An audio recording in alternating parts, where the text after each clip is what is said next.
MPs with constituencies affected by the route got a first-hand explanation of BR's plans this afternoon. The invitations had dropped on their desks only this morning. I mean, frankly, this is typical of British Rail. This will be it. It wasn't. In fact, Shadow Transport Secretary John Prescott didn't get one at all, so he gate-crashed.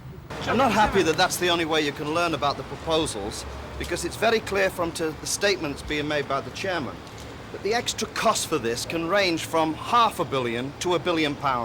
That means it's no longer a viable proposition and that government money has to be used. The government is saying nothing about BR's proposals. Downing Street has simply welcomed an end to all the uncertainty.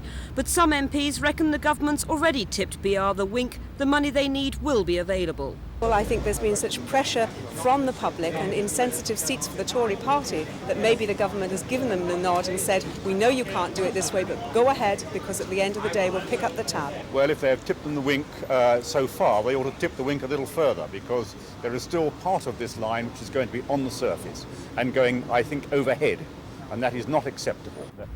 Also not acceptable, say many, are plans to use a private parliamentary bill to give the scheme the go-ahead.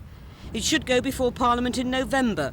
It will be January or February before it's debated. Critics will try and talk it out. It will need the vote of 100 MPs to save it, and there's no party whip on private bills. But assuming it gets over that hurdle, committee stages and report stages follow in both houses. At every turn, an opportunity for opponents to block and delay its progress.